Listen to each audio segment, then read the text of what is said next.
مسلمان کے لیے جائز نہیں ہے کہ وہ اللہ کے علاوہ کسی اور کی قسم کھائے، شرک ہے۔ اللہ کے نبی صلی اللہ علیہ وسلم نے فرمایا کہ من حلف لغیر اللہ فقد اشرک، جس نے اللہ کے علاوہ کسی اور کی، کسی غیر کی قسم کھائی، اس نے شرک کیا۔ یہ ہم مسلمانوں کے لیے یہ شریعت حکم دیتی ہے کہ غیر اللہ کی قسم نہ کھائی جائے، وہ شرک ہے۔ لیکن اللہ کے اوپر کوئی پابندی نہیں لگا سکتا، اللہ جس کی بھی قسم کھانا چاہے کھا سکتا ہے۔ اس کے اوپر کون ہے جو پابندی لگائے؟ اس لیے اللہ نے مختلف چیزوں کی قسمیں کھائی ہیں۔ کبھی والفجر، فجر کے وقت کی قسم کھائی، کہیں سورج کی قسم کھائی، والشمس وضحاہا، کہیں چاند کی قسم کھائی، والقمر اذا تلاہا، کہیں اس نے انجیر کی اور زیتون کی قسم کھائی ہے، والتین والزیتون، کہیں اس نے دوپہر ناشتے کے وقت کی قسم کھائی ہے، والضحیٰ، کہیں اس نے رات کی قسم کھائی ہے، واللیل۔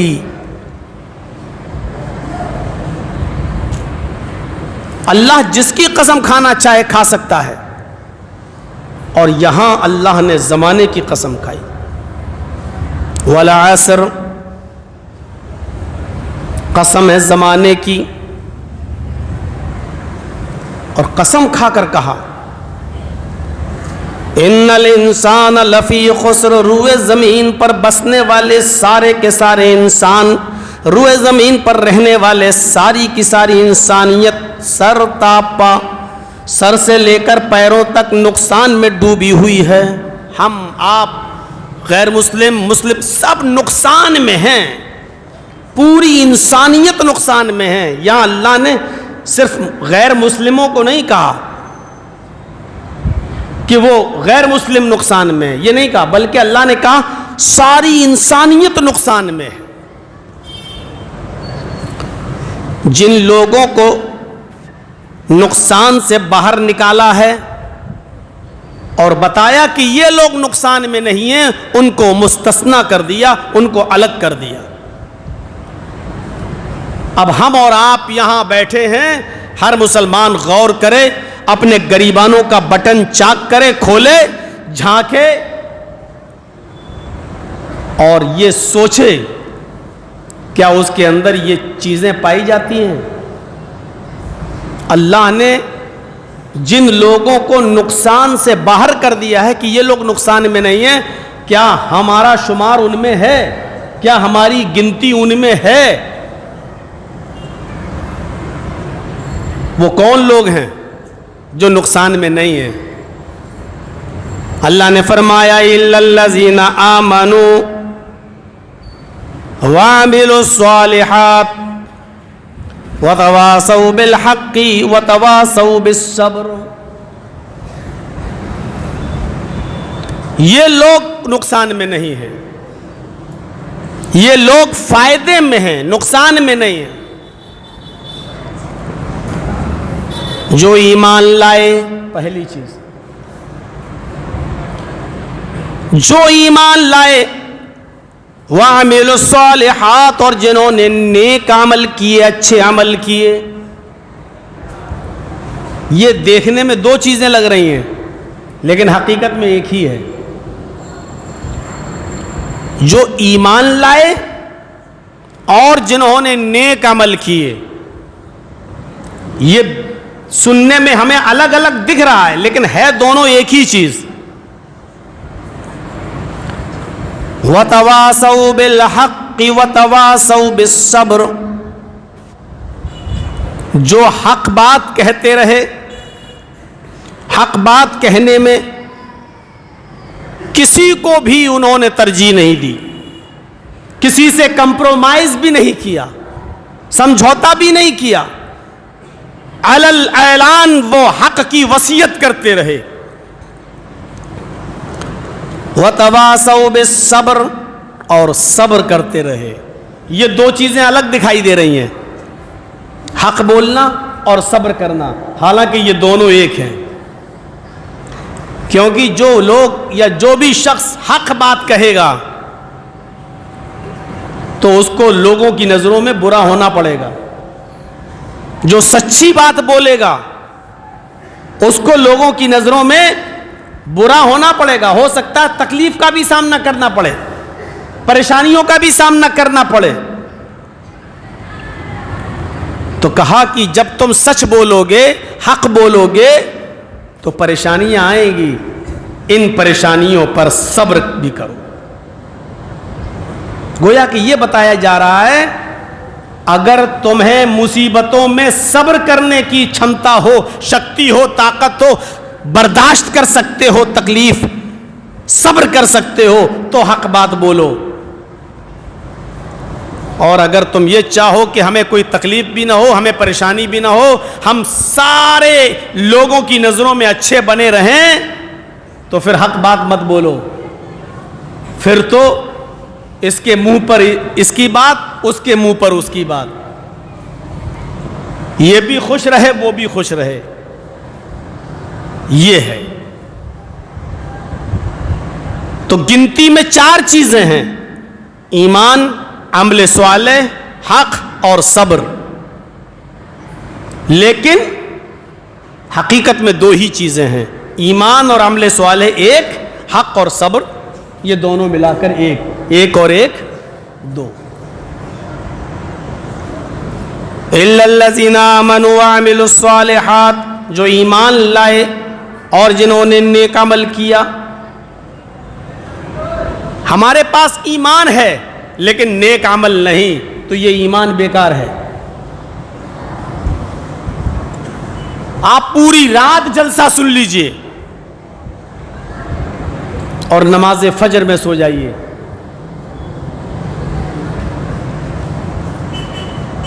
ہمارے پاس کتنا ہو ایمان ہو, چاہے جتنا, لیکن اس کے ساتھ عمل صالح نہیں ہے, نیک عمل نہیں ہے, تو ایمان بیکار. اور ہم کتنے بھی اچھے عمل کر لیں, بہت اچھے اچھے کام کر لیں, لیکن ہمارے پاس ایمان نہیں ہے, تو یہ اچھا کام بھی بیکار. تو یہ دونوں چیزیں ایک ہوئی ہیں. آپ کبھی میری تقریر سنتے ہوں گے یوٹیوب وغیرہ پر, تو میں ایک اکثر مثال دیتا ہوں. ایمان کے لیے عمل صالح ضروری ہے اور عمل صالح کے لیے ایمان ضروری ہے. جیسے موبائل کے لیے سم ضروری ہے اور سم کے لیے موبائل ضروری ہے. آپ مہنگا سے مہنگا موبائل خرید لیں, 1.5 لاکھ کا, 2 لاکھ کا, آئی فون 17 لے لیں, بہترین موبائل لے لیں, میکس پرو لے لیں, اور بھی مہنگا موبائل خرید لیں, لیکن اگر اس میں سم نہیں ہے تو یہ ایک ڈبہ ہے بس, کس کام کا؟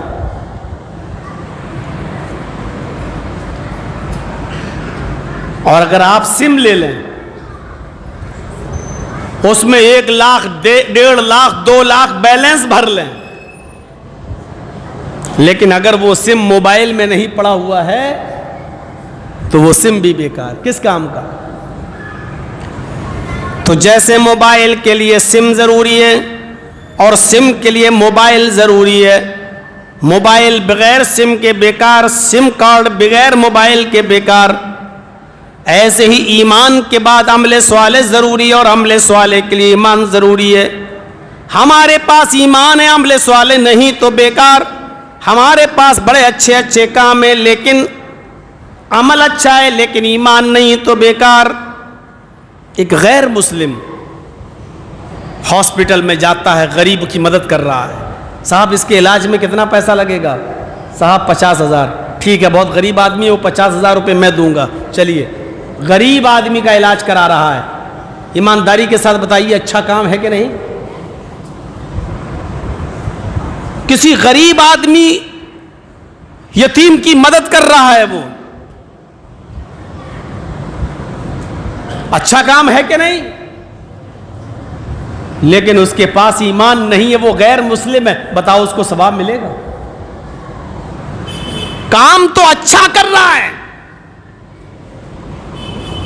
لیکن اچھے کام اس کے بالکل بیکار, فضول, کوئی ثواب نہیں. کیوں؟ کیونکہ اس کے پاس ایمان نہیں ہے. ہمارے پاس ایمان ہے لیکن عمل صالح نہیں ہے.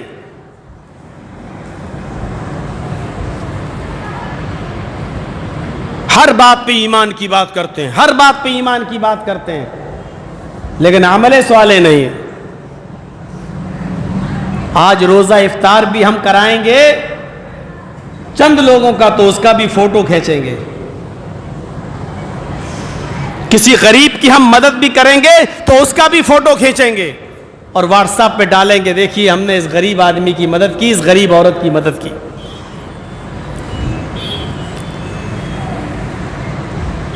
ہمارے پاس ایمان ہے لیکن عمل صالح نہیں. میرے پیارے ساتھیوں, ایمان اپنے اندر پیدا کیجئے اور ایمان کے ساتھ ساتھ عمل صالح بھی کیجئے. ایمان جب کسی کے اندر پیدا ہوتا ہے تو اس کی ظاہری کیفیت کیسی ہوتی ہے, یہ کیفیت کیا ہمارے اندر پائی جاتی ہے؟ ایک مثال دوں گا اور آگے بڑھ جاؤں گا. سنیے,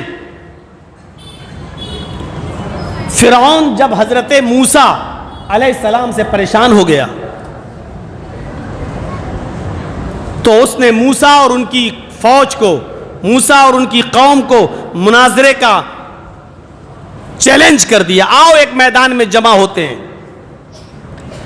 موسیٰ علیہ السلام اپنے لاؤ لشکر کے ساتھ اور فرعون اپنے جادوگروں کے ساتھ ایک میدان میں اکٹھا ہوتے ہیں.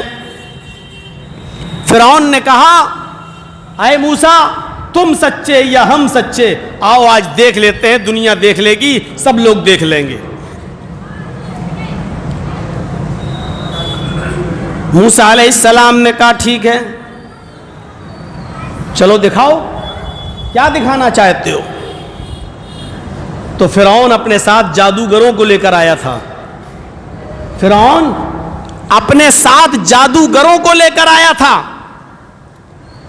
فرعون نے اپنے جادوگروں سے کہا, اے جادوگروں اپنا کرتب دکھاؤ, اپنا طلسم دکھاؤ, ایسا کرتب دکھاؤ کہ موسیٰ اور اس کے ماننے والے سب ڈہ جائیں اور آج ہم کو اپنا رب مان لیں. فرعون کے جادوگروں نے کہا ٹھیک ہے, ہم کرتب دکھلاتے ہیں, ہم دکھلاتے ہیں اپنا کرشمہ, لیکن یہ بتاؤ کہ آپ ہمیں انعام کیا دیں گے. ابھی کافر ہیں فرعون کے ساتھی, فرعون کے جادوگر ابھی کافر ہیں اور انعام مانگ رہے ہیں. ان لنا لاجرن ان کننا نحن الغالبین. کیا کہتے ہیں, قرآن پڑھیے. اے فرعون ہم اپنا جادو دکھائیں گے, اپنا کرشمہ دکھائیں گے, اور اگر ہم غالب آ گئے, موسیٰ کو ہرا دیا اور ہم جیت گئے تو ہمارا اجر کیا ہوگا, ہمارا انعام کیا ہوگا. ان لنا لاجرن ان کننا نحن الغالبین. بیٹا بیٹھ جاؤ, زیادہ اٹھو بیٹھو نہیں, بیٹھ جاؤ. ان کننا نحن الغالبین, ہمارا اگر ہم غالب آ گئے تو ہمیں کیا اجر دو گے, کیا انعام دو گے. جادو دکھانے سے پہلے انعام کیا دو گے؟ جانتے ہو فرعون نے کیا کہا؟ میں تقریر نہیں کر رہا ہوں, آج میں درس دے رہا ہوں. آج چاہتا ہوں کہ آپ کے دماغ میں کچھ چیزیں گھس جانی چاہیے. جو بڑے بڑے جلسوں سے فائدے نہیں ہوتے, وہ اس چھوٹے موٹی تقریروں سے اور چھوٹی موٹی مجلسوں سے آپ کو ایک میسج ملے. سنیے کیا کہا, انعام کیا دیں گے آپ. فرعون جانتا تھا یہ کمینے انعام ضرور مانگیں گے, بغیر لالچ کے یہ کوئی کام نہیں کریں گے. فرعون نے کہا انکم لمن المقربین، اگر تم جیت گئے، اگر تم نے موسیٰ کو ہرا دیا، موسیٰ اور اس کی پوری قوم کو پست کر دیا، تو تم میرے بہت خاص، بہت قریبی ہو جاؤ گے۔ میں اس کا ترجمہ کر رہا ہوں، تم میری کیبنیٹ میں شامل ہو جاؤ گے، کیبنیٹ منسٹر بن جاؤ گے۔ جب کوئی بھی آدمی الیکشن جیت جاتا ہے اور چیف منسٹر یا پرائم منسٹر بنتا ہے تو اس کی ایک کیبنیٹ ہوتی ہے، اس میں خاص لوگ ہوتے ہیں۔ کوئی بھی سرکار کوئی بھی کام کرنے سے پہلے اپنی کیبنیٹ سے مشورہ لیتی ہے، کیوں؟ وہ ان کے بہت قریبی ہوتے ہیں۔ تو فرعون نے انعام میں کیا کہا؟ کیا انعام دیں گے؟ انکم لمن المقربین، تم میری کیبنیٹ میں شامل ہو جاؤ گے، یعنی ہم تمہیں اتنا قریبی کر لیں گے کہ جو بھی کام کریں گے ہم تم سے مشورہ کر کے کریں گے، جو بھی فائدہ ہوگا اس میں تمہیں بھی فائدہ پہنچے گا۔ اب سوچو کتنا بڑا انعام دے دیا۔ کہا ٹھیک ہے، خوش ہو گئے۔ اب فرعون جتنا بھی کمائے گا، جتنا بھی اس کو فائدہ پہنچے گا، اس میں ہمارا بھی حصہ ہوگا۔ یہ انعام بہت بڑا انعام تھا، بہت بڑی لالچ تھی، یہ بہت بڑا لالچ۔ اب جادوگروں نے اس لالچ کو سنا تو اپنا کرشمہ دکھانا شروع کر دیا۔ اور کرشمہ کیا دکھایا؟ جو رسی لائے تھے جادوگر، اس رسیوں کو پھینک دیا۔ جیسے ہی ان رسیوں کو پھینکا، وہ رسی سانپ بن کر رینگنے لگی۔ یہ آنکھوں پہ پردہ ڈالنا ہوتا ہے۔ آپ کے گاؤں میں بھی کبھی کبھی جادوگر آتے ہوں گے، تماشا دکھاتے ہوں گے، ایسی لاٹھی واٹھی کچھ گھماتے ہوں گے، سکہ بنا دیتے ہوں گے، زمین سے مٹی اٹھاتے ہوں گے، لاٹھی واٹھی گھمائی، سکہ بنا دیا۔ اب سوچو جو مٹی کو سکہ بنانا جانتا ہے، تھوڑی دیر کے بعد آپ ہی کے سامنے وہ ہاتھ پھیلاتا ہے اور بھیک مانگتا ہے، لاؤ 5 روپے، لاؤ 10 روپے۔ جو مٹی کو سکہ بنا لیتا ہو تو وہ آپ سے پیسہ کیوں مانگے گا؟ تو یہ ایک آنکھ پہ پردہ ڈالنا ہوتا ہے، آنکھ کو دھوکہ دینا ہوتا ہے۔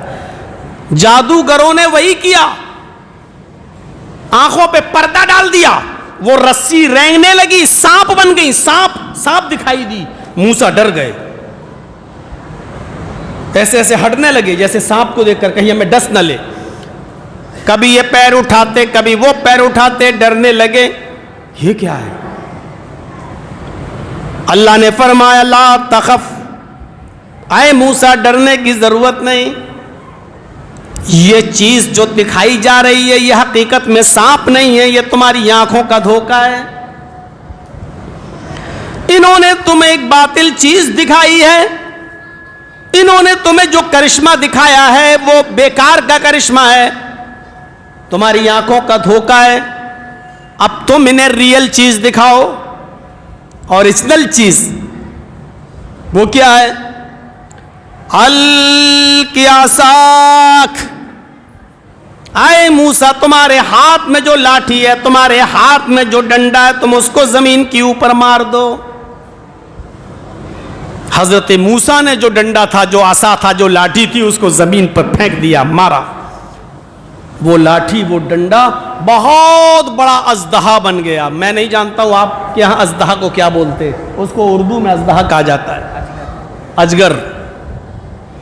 بہت بڑا اژدہا بن گیا وہ، اور اس نے اپنا ایسے منہ کھولا کر کے، جیسے منہ کھولا اور اندر کو سانس لی، وہ جتنے بھی سانپ دکھائی دے رہے تھے سب اس اژگر کے، اس اژدہے کے منہ میں آ گئے اور سب اس کے پیٹ میں چلے گئے، سب کو کھا گیا، نگل گیا۔ جادوگر سمجھ گئے ہم نے جو دکھایا وہ بے وقوف بنایا، ہمارے پاس جو چیز تھی وہ جھوٹی چیز تھی، اور موسیٰ نے جو چیز دکھائی ہے وہ حقیقی چیز ہے، وہ سچی چیز ہے۔ لہذا جھوٹ حق کا مقابلہ نہیں کر سکتا، غلط سچ کا مقابلہ نہیں کر سکتا۔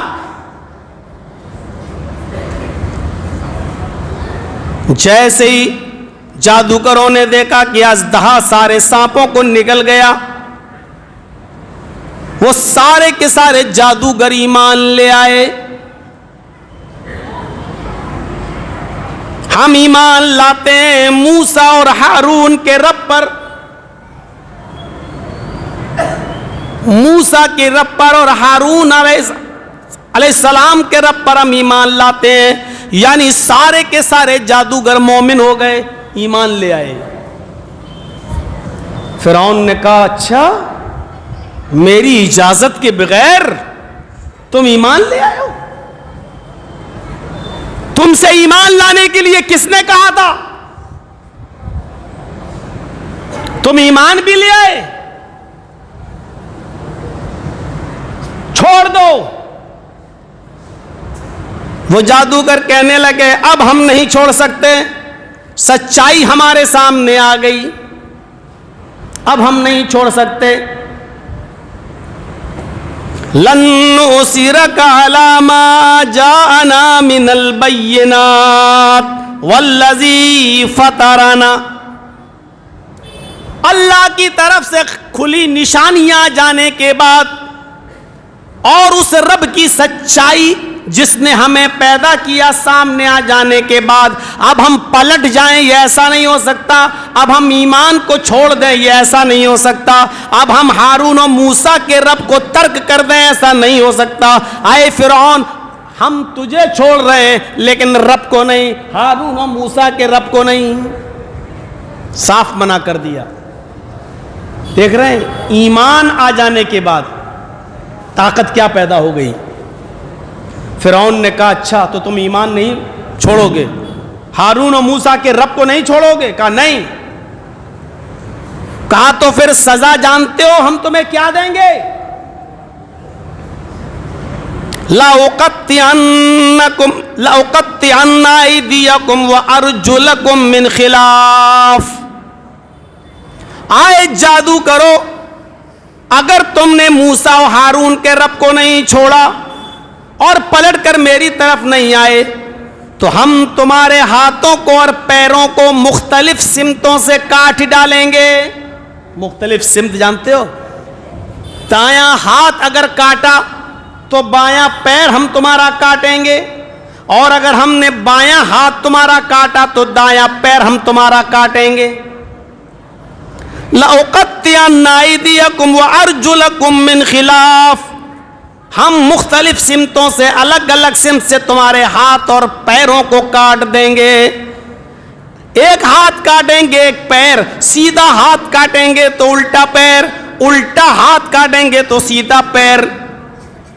اور اس کے باوجود بھی اگر تم نہیں مانے, موسیٰ کے رب کو نہیں چھوڑا, لَأُصَلِّبَنَّكُمْ أَجْمَعِينَ, تو ہم تم سب جادوگروں کو سولی پہ لٹکا دیں گے, ہم تم سارے کے سارے جادوگروں کو پھانسی دے دیں گے, تختہ دار کے اوپر ہم لٹکا دیں گے. سزا کا اعلان سن لیجیے آپ, آن اسپاٹ, کوئی کوٹ نہیں, کوئی کچہری نہیں, اسی جگہ فرعون نے سزا بھی سنا دی. اگر موسیٰ کے رب کو نہیں چھوڑا ہاتھ اور پیر کاٹ ڈالیں گے, اگر ہاتھ اور پیر کٹنے کے بعد بھی تم نہیں مانے تو ہم تم سب کو سولی پہ لٹکا دیں گے. ان جادوگروں کا جواب سنو, ان جادوگروں کا جواب سنو کیا کہتے ہیں. فَقْضِ مَا أَنْتَ قَاضٍ, اے فرعون تجھے جو کرنا ہے کر لے. ہے جملہ دیکھو, فَقْضِ مَا أَنْتَ قَاضٍ, تو جو بھی کرنے والا ہے کر لے, جو بھی بگاڑ سکتا ہے بگاڑ لے. انما تقضی هذه الحیات الدنیا, تو صرف دنیا میں مجھے ستا سکتا ہے, صرف دنیا میں مجھے موت دے سکتا ہے, دنیا میں تو مجھے پریشان کر سکتا ہے, دنیا میں تو میرے ہاتھ پیر کاٹ کر پھانسی دے سکتا ہے, تو صرف دنیا کا اختیار رکھتا ہے آخرت کا نہیں. دو کنڈیشنیں دکھا دی میں نے آپ کو. جب یہی جادوگر کافر تھے تو کیا کہہ رہے تھے, انعام کیا دو گے اگر ہم جیت گئے؟ لالچ دے گی. یعنی کافر ہوتا ہے تو لالچ ہوتا ہے اس کے اندر. انعام کیا دو گے؟ اور جب ایمان لے آئے اسی جگہ پر تو ایمان لانے کے بعد طاقت کیا آ گئی ان کے اندر؟ آج ہی ایمان لائے اور آج ہی ان کے اندر اتنی طاقت آ گئی کہ وہ کہہ رہے ہیں ہاتھ کاٹے گا کاٹ، پیر کاٹے گا کاٹ، دائنا ہاتھ کاٹے گا کاٹ، الٹا پیر کاٹے گا کاٹ، بایاں ہاتھ کاٹے گا کاٹ، سیدھا پیر کاٹے گا کاٹ، پھانسی دے گا، سولی پہ لٹکائے گا، جو کرنا ہے کر، اب ہم ایمان لے آئے ہیں، تو دنیا میں سب کچھ کر سکتا ہے آخرت میں نہیں۔ یہ ہوتی ہے ایمان کی طاقت۔ وہ اسی جگہ ایمان لائے تو اتنی طاقت، یہاں کسی کو کھڑا کر کے کہو، کسی کو کوئی 50 سال کا ہوگا، کوئی 60 سال کا ہوگا، کوئی 70 سال کا ہوگا، کوئی 80 سال کا ہوگا۔ آج اگر ہم اپنا ایمان کا جائزہ لیں تو میرے بھائیوں ابھی ایسا ایمان ہمارے اندر پیدا نہیں ہوا ہوگا، نہیں ہو ہی نہیں سکتا ایسا۔ تختہ دار پہ لٹکانا، لٹکا، پھانسی دینا ہے دے۔ ابھی مجھے سب پہ چلنا ہے اور میں نے کہہ دیا تھا کہ زیادہ وقت نہیں لوں گا آپ کا، ابھی تو پہلی چیز بتائی میں نے، الا الذین آمنوا۔ ایمان جب کسی کے اندر آتا ہے تو ایسی طاقت پیدا ہوتی ہے، ہر مسلمان غور کرے، یہ لوگ نقصان میں نہیں ہیں جن کے اندر ایسا ایمان ہے۔ وَعَمِلُوا الصَّالِحَاتِ، دوسری چیز جو نیک عمل کرتے، عمل صالح بہت ضروری ہے۔ 5 وقتی نماز خوب پڑھیے، جمعے میں اگلی صف میں آگے بیٹھ جائیے، لیکن اگر نیت یہ ہے کہ اگر ہم جمعے کی بھی نماز نہیں پڑھیں گے تو گاؤں والے کہیں گے دیکھو کتنا بڑا کمینہ جمعے تک کی نماز نہیں پڑھتا ہے، یہ نماز بیکار آپ کی۔ آپ نے عمل تو کیا لیکن عمل صالح نہیں ہے۔ آپ روزہ افطار اس لیے کرا رہے ہیں کہ لوگ کہیں گے دیکھو یار اتنا بڑا پیسے والا آدمی ہے پھر بھی روزہ افطار نہیں کراتا ہے۔ آپ نے 100 آدمیوں کو بلا کے روزہ افطار کرا دیا ہے، کھلانے کے باوجود آپ کو ثواب نہیں ملے گا، کیونکہ آپ نے اس نیت سے روزہ افطار کرایا کہ لوگ کہیں گے دیکھو اتنا پیسے والا ہو کے بھی روزہ افطار نہیں کراتا۔ آپ حج کرنے گئے اس لیے نہیں کہ وہ آپ پر فرض ہے، اس لیے آپ حج کرنے گئے کہ لوگ کہیں گے اتنا بڑا پیسے والا آدمی دیکھو حج کرنے نہیں جا رہا، وہ حج نہیں کرتا ہے کمینہ، اتنا پیسے والا ہو کے بھی حج نہیں کرتا ہے، آپ اس لیے حج کرنے گئے، حج بیکار۔ جانتے ہو قیامت کے دن ایک آدمی کو اللہ بلائے گا، سنیے گا، سنا ہوگا آپ نے، مولانا لوگ کوئی نئی باتیں آپ کو نہیں بتاتے ہیں، سب پرانی باتیں ہوتی ہیں، کیونکہ وہی قرآن وہی حدیث، سب کہنے کا انداز الگ الگ ہوتا ہے بس۔ قیامت کے دن اللہ ایک آدمی کو بلائے گا، پوچھے گا میں نے تجھے زندگی دی، بول تو نے کیا کیا؟ وہ کہے گا اللہ تیری راہ میں قتل ہوا تھا، شہید ہوا، جنگ لڑا تھا، جہاد کیا تھا، مارا گیا، اللہ مجھے جنت دے۔ اللہ فرشتوں سے کہے گا اس کو پکڑو اٹھاؤ اور جہنم میں سب سے پہلے پھینکو دو۔ وہ کہے گا اللہ میں نے تو گردن کٹائی تھی تیری راہ میں۔ اللہ کہے گا کذبتا، جھوٹا ہے تو۔ کہا اللہ میں لڑا نہیں؟ اللہ کہے گا ہاں لڑا تھا۔ کیا میں جنگ میں نہیں گیا؟ اللہ کہے گا ہاں گیا تھا۔ کیا کافروں نے میری گردن پہ تلوار نہیں ماری؟ کہاں ماری تھی؟ کیا میری گردن قلم نہیں ہوئی تھی؟ کہاں ہوئی تھی؟ کہ اللہ پھر تو کہہ رہا میں جھوٹا ہوں؟ جھوٹا کہاں ہوں؟ میں تو تیری راہ میں مارا گیا۔ اللہ کہے گا میری راہ میں نہیں مارا گیا، تو نے اس لیے جنگ لڑی تاکہ لوگ تجھے بہت بڑا ایکسپرٹ کہیں، تلوار چلانے والا کہیں، ماہر کہیں، بہادر کہیں، تو اس لیے گھس گیا تھا کہ لوگ تجھے بہت بڑا بہادر کہیں۔ تیرے دل میں یہ نیت تھی، گردن کٹنے کے باوجود بیچارہ کہاں جا رہا ہے؟ جہنم میں۔ قتل ہوا ہے، وہ جان دی ہے اس نے، لیکن یہ جان اللہ کی راہ میں نہیں گئی، دل میں یہ نیت تھی کہ لوگ مجھے بہت بڑا بہادر کہیں۔ کہاں گیا؟ جہنم۔ تو اچھا عمل بھی ہونا چاہیے صرف اللہ کے لیے۔ اِلَّا الَّذِينَ آمَنُوا وَعَمِلُوا الصَّالِحَاتِ، یہ دونوں چیزیں ایک ہیں۔ آپ چاہے کتنا ایمان آپ کے اندر ہو جائے، اچھا عمل نہیں تو بیکار ہے، اور چاہے کتنے اچھے عمل کر لو، خوب غریبوں کو پانی بھر بھر کے پلا دو گرمیوں میں، غریب آدمی کے گھر فریج لگوا دو. آپ کے گاؤں میں ایک بیوہ عورت رہتی ہے جس کے پاس کوئی کمانے کھانے والا نہیں, پورے مہینے کا راشن بھروا کے اس کو رکھ دو, گھی تیل چاول گیہوں سب رکھ دو, لیکن آپ کے پاس اگر ایمان نہیں تو یہ اچھا عمل آپ کے منہ پہ مار دیا جائے گا, کسی کام کا نہیں ہے. آئیے حق اور صبر پہ چلتے ہیں. وَتَوَاسَوْا بِالْحَقِّ وَتَوَاسَوْا بِالصَّبْرِ. یہ تو ہو گیا ایمان سے تعلق رکھتا اور عمل صالح سے.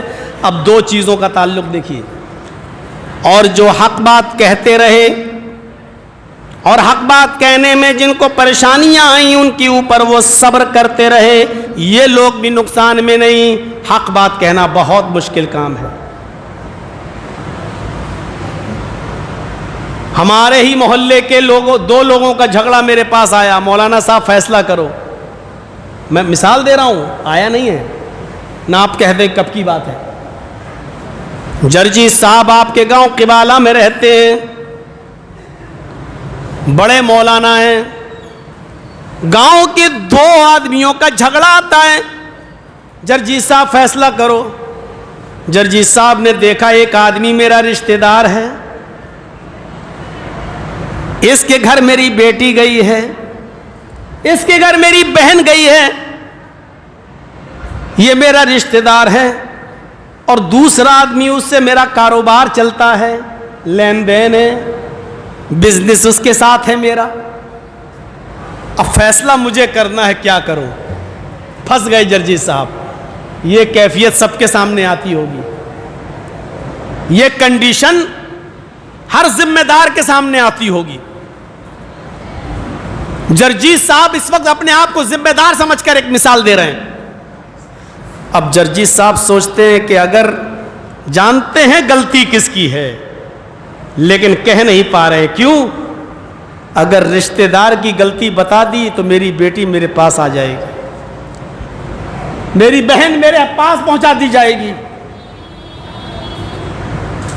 اور اگر اس آدمی کی غلطی بتا دی تو یہ رشتہ بزنس کا کاروبار کا ہم سے توڑ لے گا. اب میں کیا کروں؟ پھنس گئے ہیں جرجی صاحب.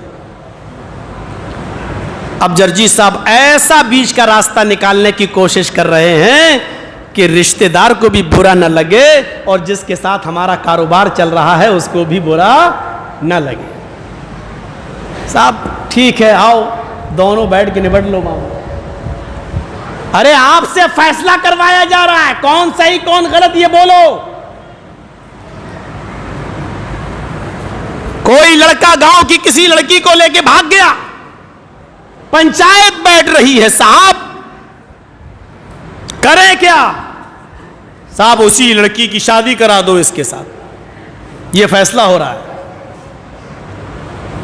شادی نہیں کر رہا ہے تو 3 لاکھ 4 لاکھ روپے جرمانہ لگا دو لڑکے پر, لڑکی کی بدنامی ہوئی ہے. صاحب کیوں؟ دونوں بھاگے ہیں, جرمانہ صرف لڑکے پر کیوں؟ آپ کو ایسا بے ایمان فیصلہ کرنے کا حق کس نے دیا؟ کیا شریعت اجازت دیتی ہے کہ آپ یہ غلط فیصلہ کریں؟ صاحب لڑکی کی عزت چلی گئی. کیوں؟ تو نے اپنے گھر میں پردے میں لڑکی کو کیوں نہیں رکھا تھا؟ لڑکی جب بھاگی ہے تو اس کی بھی تو مرضی رہی ہے شامل. جرمانہ لگانا تھا تو دونوں پر لگاتے, سزا دینی تھی تو دونوں کو دیتے. لڑکے پر جرمانہ لگا دینا اور اس جرمانے کا پیسہ لڑکی کو دے دینا, یہ سب سے زیادہ شریعت کے خلاف فیصلہ ہے. یہ ظالمانہ فیصلہ ہے, یہ بے ایمانی والا فیصلہ ہے. میں جانتا ہوں آپ کی ہنسی اور مسکراہٹیں بتلا رہی ہیں کہ ایسے فیصلے آس پاس اور آپ کے گاؤں میں بھی ہوتے ہوں گے, لیکن آپ کہو مولانا پھر قرآن و حدیث کا فیصلہ کیا ہے؟ قرآن و حدیث کا فیصلہ تو وہی ہے, دونوں کنوارے ہیں تو 100 کوڑے مارو اور 1 سال کے لیے شہر سے نکال دو, اور شادی شدہ ہیں تو دونوں کو پتھروں سے مار مار کے ختم کر دو. لیکن ہندوستان میں ہم رہتے ہیں, یہاں ایسا کر نہیں سکتے.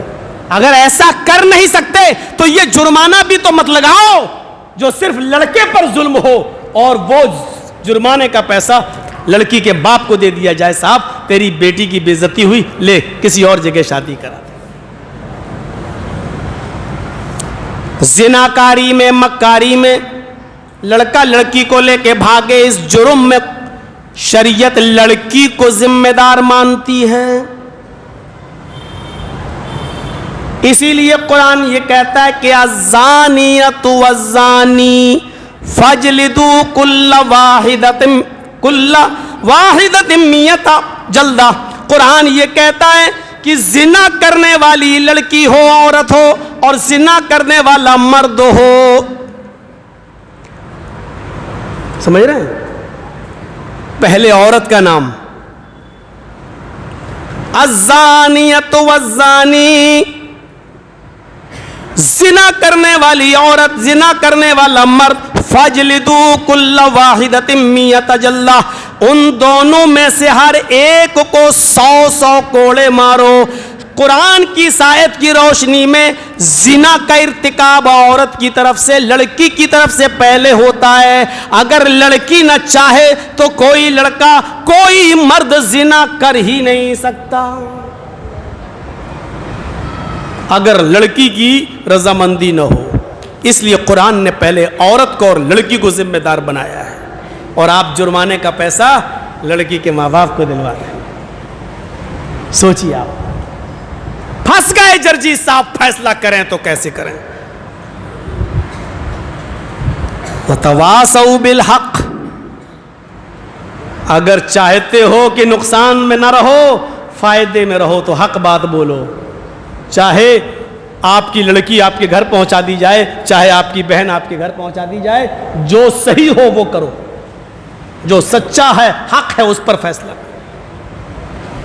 آپ مسلمانوں کے بیچ میں صحیح فیصلہ نہیں کر پاتے ہو. قرآن کہتا ہے وَلَا يَجْرِمَنَّكُمْ شَنَانُ قَوْمٍ عَلَىٰ أَلَّا تَعْدِلُوا, اگر غیر مسلموں کا فیصلہ بھی تمہیں کرنا پڑے, ایک مسلمان کا, ایک ہندو کا, ایک مسلمان کا, ایک یہودی کا, ایک مسلمان کا, ایک عیسائی کا, تو کسی قوم کی دشمنی تمہیں غلط فیصلہ کرنے پر مجبور نہ کر دے.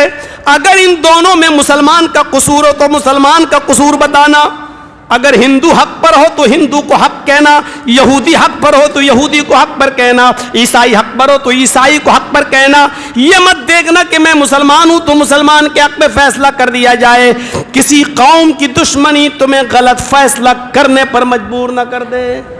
قرآن یہ کہتا ہے کہ ہندو مسلمان, غیر مسلم اور مسلمان کے درمیان اگر فیصلہ کرنا پڑے تو ادھر بھی صحیح فیصلہ ہونا چاہیے, ادھر بھی غلط فیصلہ نہیں ہونا چاہیے. منہ دیکھ کر, مذہب دیکھ کر, مسلک دیکھ کر, رشتہ داری دیکھ کر یہ فیصلہ نہیں ہونا چاہیے. جو صحیح ہو وہ صحیح. وَتَوَاصَوْا بِالْحَقِّ, حق بات بولو, حق بات کی وصیت کرو. انجام کچھ بھی ہو, ہمارے اپنے ناراض ہو جائیں, ہماری اپنی رشتہ داری خراب ہو جائے, حق بات کہو اور ڈنکے کی چوٹ پر کہو,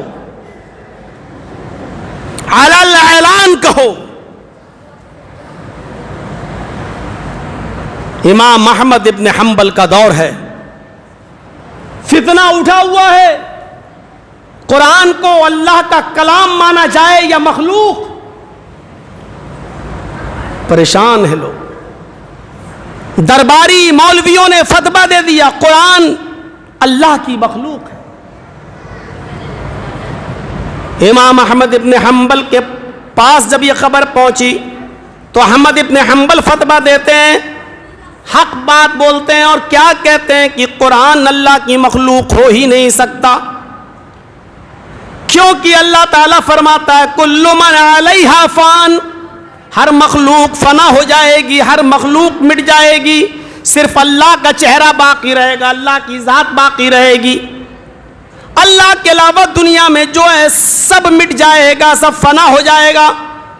اگر ہم نے قرآن کو اللہ کی مخلوق مان لیا تو یہ ماننا پڑے گا کہ قرآن بھی مٹ جائے گا، قرآن بھی فنا ہو جائے گا۔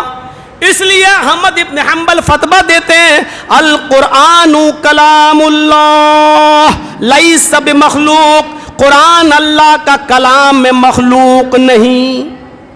اس زمانے کا حاکم، اس زمانے کا بادشاہ، اس زمانے کا ذمہ دار، اس نے یہ کہہ رکھا تھا کہ قرآن اللہ کی مخلوق ہے۔ امام احمد ابن حنبل کے سامنے نوٹ پھینکے گئے، درہم پھینکے گئے، دینار پھینکے گئے، دینار و درہم کی تھیلیاں پھینکی گئیں کہ مسئلہ بدل دو۔ احمد ابن حنبل نے مسئلہ نہیں بدلا اور کہا قرآن اللہ کا کلام میں مخلوق نہیں۔ ان کو پکڑا گیا، باندھا گیا، اور اس کے بعد ان کے جسم پر کوڑے برسائے گئے۔ 80 کوڑے احمد ابن حنبل کے جسم پر پڑتے ہیں۔ کتنے؟ 80 کوڑے۔ ابو الکلام آزاد نے لکھا ہے 80 کوڑے، اتنے دردناک کوڑے تھے، اتنے سخت کوڑے تھے۔ لو ضربت الفیل لحربت، اگر وہ کوڑے کسی ہاتھی کو مارے جاتے تو ہاتھی بھی برداشت نہیں کر پاتا اور بھاگ جاتا۔ اتنے سخت کوڑے، ہاتھی کو بھی اگر مارے جاتے تو ہاتھی بھی برداشت نہیں کر پاتا۔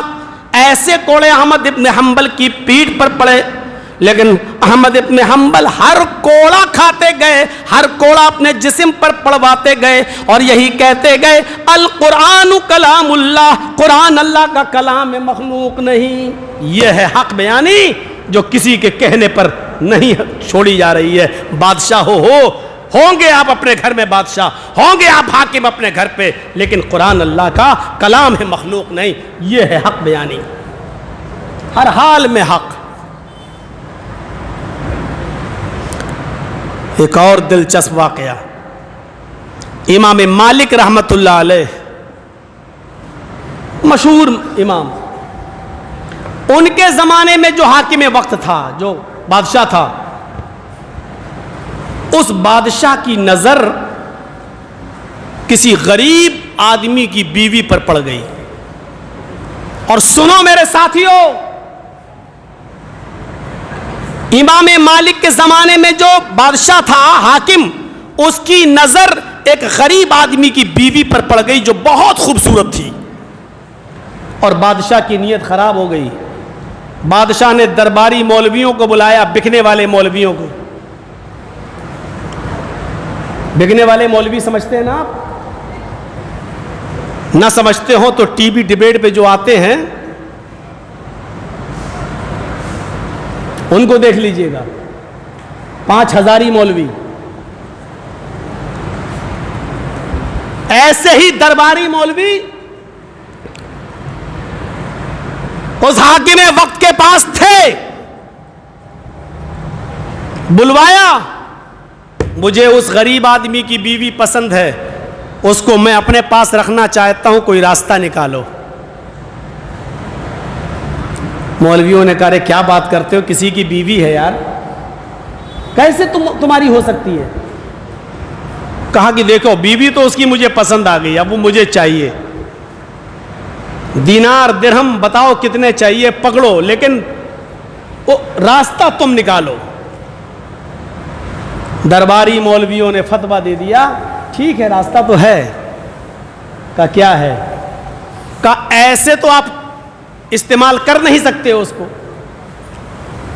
جب تک وہ طلاق نہ دے اور یہ عورت عدت پوری نہ کر لے۔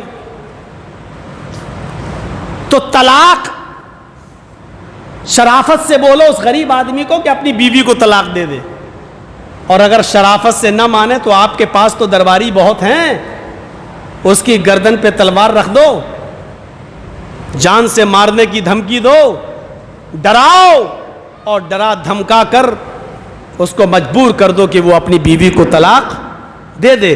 وہ طلاق دے دے گا، عدت گزارے گی، 3 مہینے کے بعد آپ اس سے نکاح کر لینا۔ کہا ٹھیک ہے۔ شرافت سے بات کی غریب آدمی سے، اس نے کہا واہ صاحب میری بیوی مجھ سے بہت محبت کرتی ہے، میں کیوں طلاق دوں گا؟ دوسرے دن اس کی گردن پہ تلوار رکھ دی گئی۔ عورت کو طلاق دے رہا ہے یا نہیں دے رہا ہے؟ شرافت سے نہیں مانی جاتی ہے تو تلوار رکھی جاتی ہے. تو میرے بھائیوں اندازہ لگائیے, ایسی درباری مولوی رکھ دی تلوار, بولو دے رہے ہو کہ نہیں دے رہے ہو؟ نہیں دو گے تو گئے اوپر. بیچارہ غریب آدمی تھا, اس نے کہا اپنی بیوی سے ایسی ایسی بات ہے. بیوی نے کہا تمہارا زندہ رہنا ضروری ہے, اللہ پھر کوئی راستہ نکالے گا, اگر مجبور ہی کر دیا ہے تو آپ دے دیجئے طلاق. مجبور ہو کر اس غریب آدمی نے اپنی بیوی کو طلاق دے دی.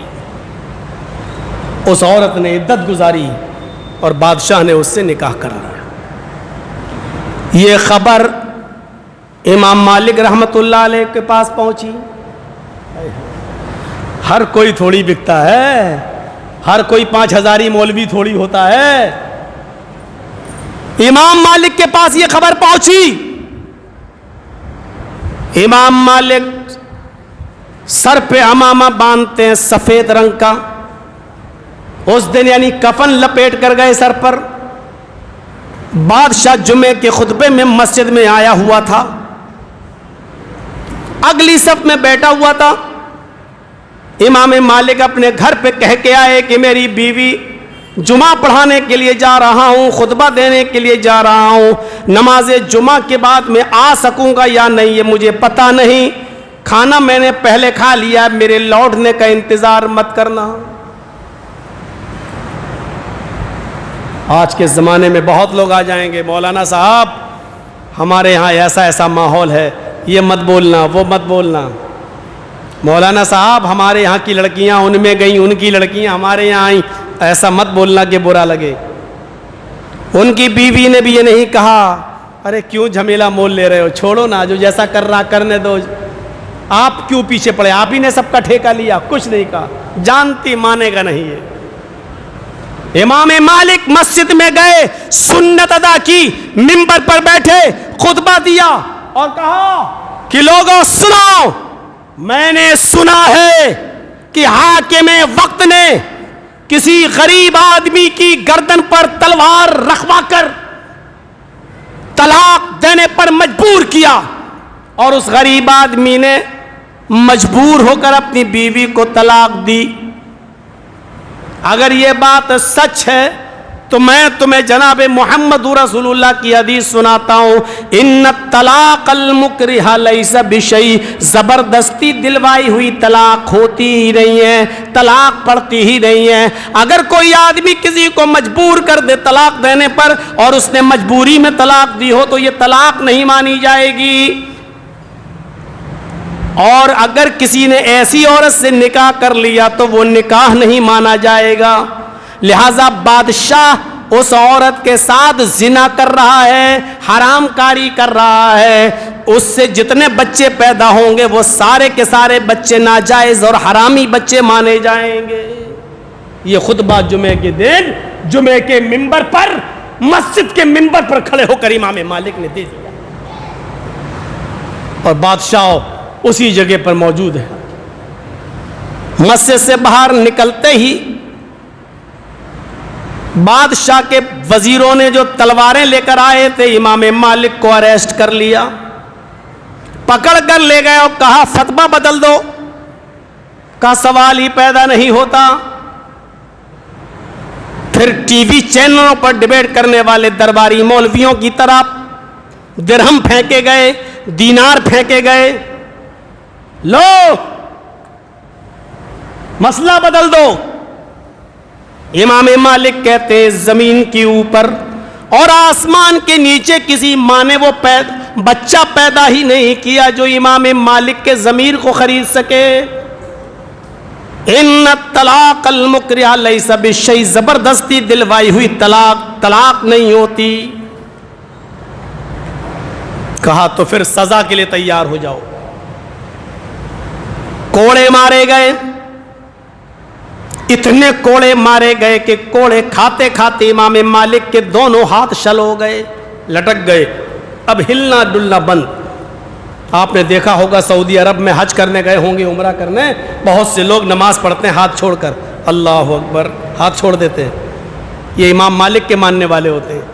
وہ کہتے ہیں کہ ہمارے امام نے ہاتھ نہیں باندھے تھے، ہم بھی نہیں باندھیں گے، ہاتھ چھوڑ کے نماز پڑھتے. جبکہ امام مالک نے مجبوری میں ہاتھ نہیں باندھے تھے، ان کو مارا گیا تھا، اتنے کوڑے مارے گئے کہ ان کے ہاتھ ہی ٹوٹ گئے، شل پڑ گئے، وہ اٹھتے ہی نہیں تھے، وہ ایسے ہی اشارے سے نماز پڑھتے تھے، اللہ اکبر.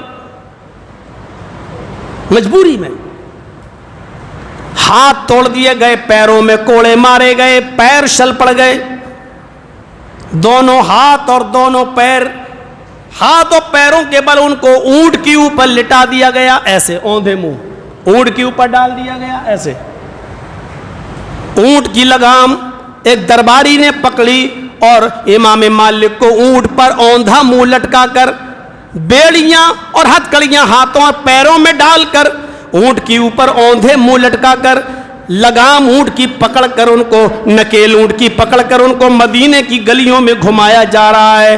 اور درباری بادشاہ کا کہہ رہا ہے، آئے لوگوں دیکھو، بادشاہ کی بات نہ مانی تو کیا سزا دی بادشاہ نے. جو بھی بادشاہ کے خلاف بولے گا اس کا یہی انجام ہوگا، ان سے بھی برا انجام ہوگا، ان سے بھی دردناک سزا اس کو دی جائے گی. جو بھی بادشاہ کے خلاف آواز کھولے گا اس کو یہی سزا دی جائے گی. امام مالک جب درباری چپ ہوتا، یہ بول کر جب چپ ہوتا تو امام مالک کہتے ہیں کہ یہ جھوٹ بول رہا ہے، یہ بادشاہ کا پالتو کتا ہے، یہ جھوٹ بول رہا ہے. میں حاکم وقت کی نافرمانی کی سزا نہیں بھگت رہا ہوں، بلکہ میں حدیث سنانے کی سزا بھگت رہا ہوں، اس لیے کہ میں نے حق بات بولی ہے اس کی سزا میں بھگت رہا ہوں.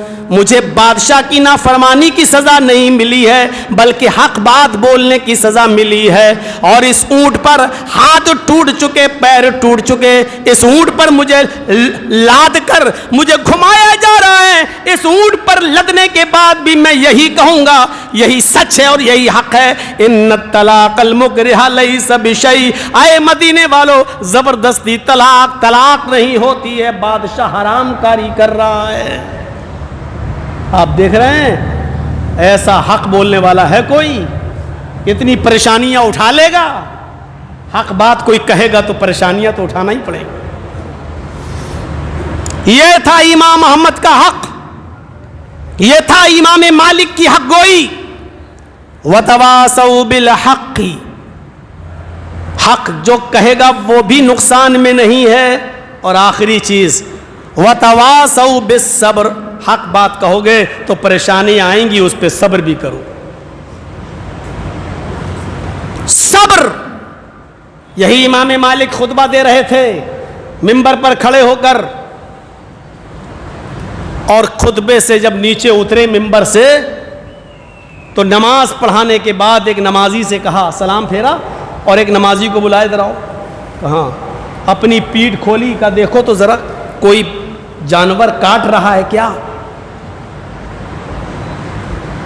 جب ان کی پیٹھ دیکھی گئی تو ایک بچھو تھا جو امام مالک کو ڈنک مار رہا تھا اور 70 جگہ پر ڈنک مار چکا تھا. مسجد کے نمازیوں نے کہا، امام صاحب آپ کو یہ بچھو 70 جگہ ڈنک مار چکا ہے اور آپ اب بتلا رہے ہیں. ارے جب ممبر پر کھڑے ہو کر خطبہ دے رہے تھے تو اسی وقت آپ کو بولنا چاہیے تھا اور اسی وقت اس بچھو کو ہٹا دیا جاتا تو آپ کی پیٹھ سلامت رہتی. امام مالک کا جواب یہ تھا کہ لوگوں، میں صبر کے اوپر خطبہ دے رہا تھا، صبر کے ٹاپک پہ بول رہا تھا، صحابہ کا صبر میں تمہیں بتلا رہا تھا. اگر اس موقع پر میں آپ کو اپنی پیٹھ دکھا کر کہتا کہ دیکھو کیا کاٹ رہا ہے تو تم یہ کہتے کہ دیکھو صبر کے اوپر تو بول رہا ہے اور خود صبر نہیں کر پا رہا ہے، ایک جانور کاٹ رہا ہے اور بے صبرا ہے، یہ خود تو صبر نہیں کر رہا اور دوسروں کو صبر کے بارے میں بتلا رہا ہے. میں نے اس لیے آپ کو نہیں پریشان کیا کہ تمہاری زبان سے یہ نہ نکل جائے کہ صبر پہ بولنے والا خود ہی صبر نہیں کر پا رہا ہے. ہم کہاں ہیں؟ وہ حضرت سمیہ کا منظر دیکھو، پرانی تقریریں اٹھا کر ہماری. میرے بھائیوں، حق بات بولنے کے جرم میں اس کو پکڑ لیا گیا، اس کو ننگا کر دیا گیا، برہنہ کر دیا گیا. اس کے دونوں ہاتھ پیچھے سے باندھ دیے گئے، اس کے بیٹے عمار کو سامنے کھڑا کر دیا گیا، اس کے شوہر یاسر کو سامنے کھڑا کر دیا گیا۔ ادھر عمار کھڑا ہے، ادھر یاسر۔ عمار کی ماں سمیہ، یاسر کی بیوی سمیہ بالکل برہنہ ہے، اور پیچھے سے ہاتھ باندھ دیے گئے ہیں۔ ابو جہل نے کہا محمد کے رب کو چھوڑتی ہے یا نہیں؟ کہنے لگی ہرگز نہیں۔ ابو جہل نے وہ نیزہ اٹھایا، وہ نیزہ، عرب کے لوگ اس نیزے سے اونٹ کو نہر کرتے تھے، ایسے مار دیتے تھے یہاں اونٹ کو، اور خون نکلنے لگتا تھا، اس کا دل پہ وہ نیزہ لگتا تھا۔ وہ نیزہ لیا، وہ نیزہ ایسے اٹھا کر حضرت سمیہ کی شرمگاہ میں، اندام نہانی میں وہ نیزہ داخل کر دیا، اس طرف سے ڈالا، اس طرف نکل گیا۔ پیچھے سے ہاتھ بندھے تھے، وہ اب اس نیزے کو اپنے ہاتھ سے پکڑ کے ہٹا بھی نہیں سکتی تھی۔ ایسے نازک موقع پر اس کی نظر آسمان پہ جاتی ہے، اور اس نے اپنی نظریں آسمان پہ ڈال کر کہتی ہے یا ربی ثبت قدمی علی دینک، آئے میرے رب، ابو جہل کی تکلیفوں سے کہیں میرا دین مجھ سے نہ چھوٹ جائے، کہیں محمد کے رب کا ایمان نہ ہٹ جائے، کہیں اس کی دی ہوئی تکلیفیں میری ہمت نہ اکھاڑ دیں۔ اے اللہ مجھے ثابت قدم رکھنا محمد کے دین پر، اپنے دین پر مجھے ثابت قدم رکھنا، سخت سے سخت سزا بھی یہ دے تب بھی مجھ سے میرا دین نہ چھوٹے۔ کیا دعا مانگ رہی ہے؟ ہم کیا دعا مانگتے ہیں؟ مولانا صاحب جمعہ پڑھائیں گے، ہاں دعا کر دینا میرا باپ بیمار ہے اللہ شفا عطا فرمائے، میرے بیٹے کو کینسر ہے اللہ اس کو شفا عطا فرمائے۔ سمیہ کے اندام نہانی میں نیزہ، یہ نہیں کہہ رہی اللہ میری جان کی حفاظت فرما، اے اللہ مجھے صحت دے دے، اے اللہ مجھے ٹھیک کر دے، اے اللہ مجھے درد ہو رہا میرے درد کو دور کر دے۔ وہ یہ دعا نہیں کر رہی ہے، وہ دعا یہ کر رہی ہے اے اللہ اس کی دی ہوئی تکلیف کہیں مجھ سے میرا دین نہ چھین لے، اے اللہ مجھے میرے دین کے اوپر ثابت قدم رکھنا۔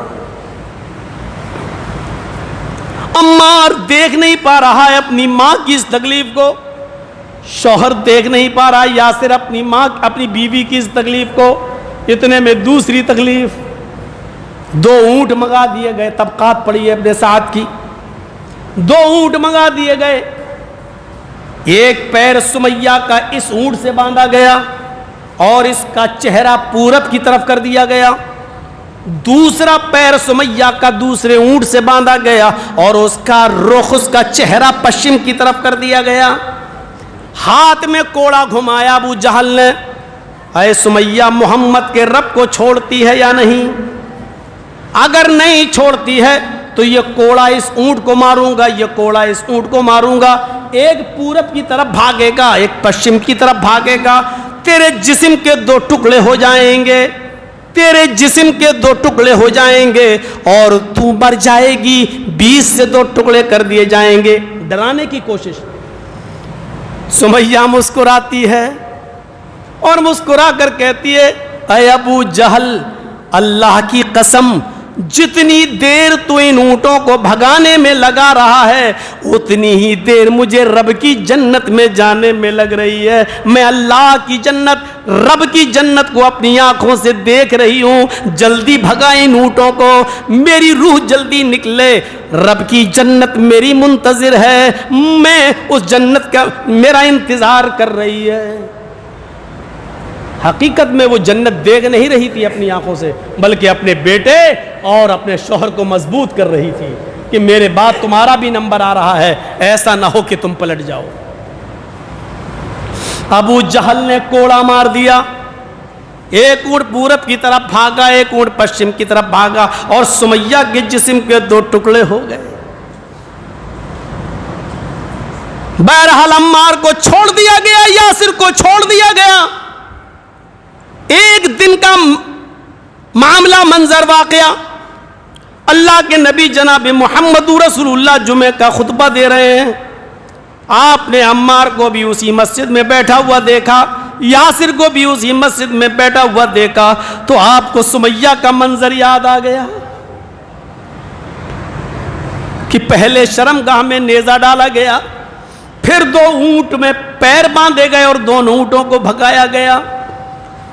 آپ نے دیکھا کہ ابو بکر بھی اس مسجد میں بیٹھے ہیں، عمر بھی بیٹھے ہیں، عثمان بھی بیٹھے ہیں، علی بھی بیٹھے ہیں، عمار بھی ہیں، یاسر بھی ہیں۔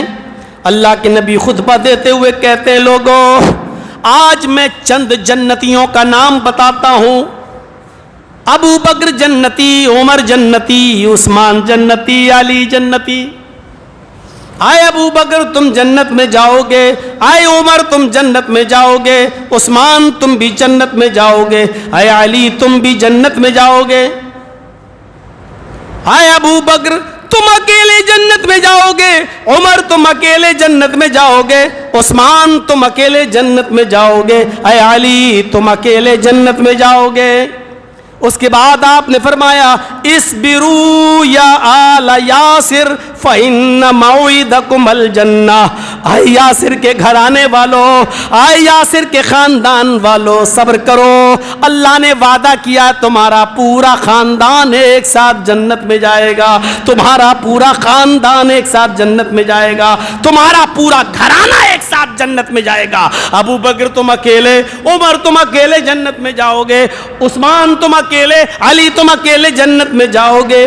اصبروا یا یاسر فإن موعدکم الجنہ، اے یاسر کے گھرانے والوں اللہ نے مجھ سے وعدہ کیا ہے تمہارا پورا گھر، تمہارا پورا خاندان ایک ساتھ جنت کے اندر جائے گا۔ میرے بھائیوں سمیہ نے جس طرح صبر کیا ہے حق بات کہنے میں، ایسا صبر ہمیں اسلام سکھاتا ہے۔ اگر یہ صبر کرنے کی طاقت ہمارے اندر بھی ہے تو میرے پیارے بھائیوں ہم کامیاب ہیں۔ ایمان، عمل صالح، حق اور صبر، یہ چار چیزیں جس کے اندر پائی جا رہی ہیں وہ نقصان میں نہیں ہے، وہ فائدے میں ہے۔ ہماری تقریر کا موضوع یہ ہو سکتا ہے فائدے مند لوگ کون، نجات یافتہ کون، یہ موضوع رکھ سکتے ہیں آپ۔ میں نے پہلے ہی کہا تھا کہ بہت لمبی چوڑی تقریر نہیں کرنا، خطاب نہیں کرنا اور کوئی بہت بڑا جلسہ نہیں۔ یہ جو باتیں آپ کو چھوٹے مسجدوں میں اور درس کی شکل میں مل جاتی ہیں وہ بڑے بڑے جلسوں میں بھی آپ کو حاصل نہیں ہو سکتی ہیں۔ اس پر عمل کیجئے گا میرے بھائیوں۔ اللہ سے دعا کرتا ہوں کہ بار الہ ہماری خطاؤں کو معاف فرمائے اور ہمارے اندر یہ چاروں خوبیاں پیدا فرمائے۔ السلام علیکم ورحمۃ اللہ وبرکاتہ۔